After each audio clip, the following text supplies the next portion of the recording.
ভাই রে ভাই, কি লোকেশনে প্রিন্সের শুট হবে শ্রীলঙ্কায়, তোমরা ইমাজিন করতে পারছো না। সিরিয়াসলি ভাই, আমি নিজে কখনো শ্রীলঙ্কায় যাইনি। ইনফ্যাক্ট আমি বিদেশেই যাইনি কখনো, আমি বাংলাদেশেও তো যাইনি কখনো। কিন্তু শ্রীলঙ্কায় যে এইরকম এইরকম লোকেশন আছে, জাস্ট ইমাজিন করতে পারছো না তোমরা। প্রিন্স টিম কি লোকেশন সেট করেছে ভাই।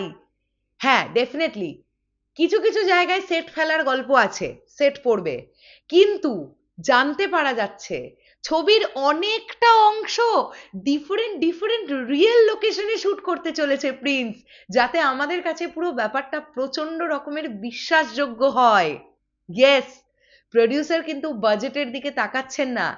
দুটো দৃশ্য বা তিনটে দৃশ্যের জন্য যদি তিনটে আলাদা আলাদা এক্সপেন্সিভ লোকেশন লক করতে হয়, প্রিন্স টিম সেটাই করেছে। কোনো রকমের কার্পণ্যতা তারা রাখছে না, কারণ একটাই, তারা এই সিনেমাটার সঙ্গে কোনো রকম কম্প্রোমাইজ করতে চাইছে না। আর এই সৎ প্রচেষ্টাটার জন্য প্রিন্স টিমকে স্যালিউট। হ্যালো আমার সাকিবেন ভাইরা বোনেরা, চলে এলাম আরো একটা নতুন ভিডিও নিয়ে। আশা করছি তোমরা সকলে খুব ভালো আছো। এখন তো প্রিন্স নিয়েই কথা হবে ভাই। অলরেডি মেগাস্টার শ্রীলঙ্কায় অবস্থান করছেন, তো এখন প্রিন্স নিয়ে কথা হবে না তো কখন কথা হবে? মেগাস্টার শাকিব খান এখন শ্রীলঙ্কায় শুট করবেন, এখনো স্টার্ট হয়নি। মেগাস্টারের পোর্শন খুব রিসেন্টলি শুরু হবে।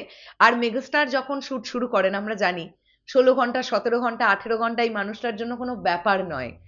তিনি মানে নানান সিনেমার ক্ষেত্রে আমরা দেখেছি একটানা 18 ঘন্টা, 19 ঘন্টা, 20 ঘন্টা পর্যন্ত কাজ করেছেন। এই মানুষটা না জাস্ট পাগল, সিনেমা পাগল একজন মানুষ, এটাও আমরা সবাই জানি। তো megastar Shakib Khan on floor মানে প্রিন্স টিম অনেকটা মানে অনেকটা টেনশন ফ্রি, যে না মেগাস্টার ঢুকে গেছেন, চলো এরপর ফটাফট ফটাফট কাজ এগোবে, কোনো চাপই নেই। দারুণ দারুণ লোকেশনে প্রিন্সের শুট হবে শ্রীলঙ্কায়। আমি জানি না এক্স্যাক্টলি বাংলাদেশের কি কি লোকেশনে প্রিন্স টিম শুট করেছে বা কোন জায়গায় সেট ফেলেছিল, কি হয়েছে, বাট আমি এটুকু আশ্বস্ত রাখছি বা নিজে আশ্বস্ত হচ্ছি, শ্রীলঙ্কার পোর্শনটা যখন আমরা বড় পর্দায় দেখবো না ভাই, আমাদের মনে হবে ইয়েস, এটা আমাদের বাংলা ভাষার সিনেমা। আমাদের বাংলা ভাষার সিনেমা চাইলে 30 দিন 32 দিন গিয়ে শ্রীলঙ্কায় শুট করতে পারে। ইয়েস, আমাদের বাংলা ভাষার সিনেমার এরকম একজন প্রডিউসার আছেন, যিনি বাজেট নিয়ে কার্পণ্যতা করছেন না, তার চাওয়া হচ্ছে সিনেমাটা ভালো হোক।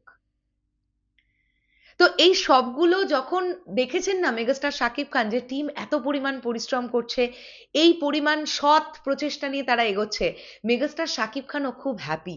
এবং মেগাস্টার শাকিব খানও প্রিন্স সিনেমা নিয়ে খুব নিজেও খুব কিউরিয়াস, নিজেও ভীষণ আশাবাদী যে এই সিনেমাটা ভালো কিছু হবে।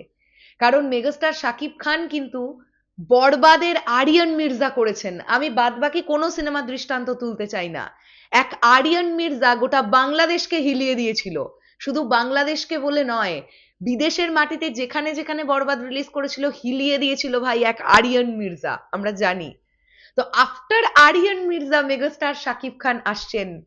তিনি বারবার করে মঞ্চে উঠে একটা কথা বলেন যে আমি একটা সিনেমার থেকে পরের সিনেমায় আরো বেটার ভাবে কিভাবে দর্শকের কাছে নিজেকে উপস্থাপন করব, আমি সেটা নিয়ে ভাবি। তো মেগাস্টার শাকিব খান ভাবছেন আফটার আরিয়ান মির্জা তিনি এই প্রিন্সের ক্যারেক্টারটাকে কত ভালোভাবে ফুটিয়ে তুলবেন।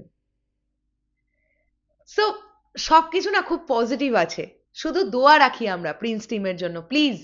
অনেকে চেষ্টা করছে এই সিনেমাটা নিয়ে অপপ্রচার করার, অনেকে চেষ্টা করছে এই সিনেমাটা যেন ঈদে আসতে না পারে। প্লিজ, আমরা প্রিন্সের সঙ্গে আছি। একটা সৎ প্রচেষ্টা প্রিন্স, ভালো হবে, বিশ্বাস রাখি আমরা, ভালো হবে। শেষ করলাম ভিডিওটা, আসছি আবার খুব শিগগিরই। তাহলে এখনের জন্যে টাটা।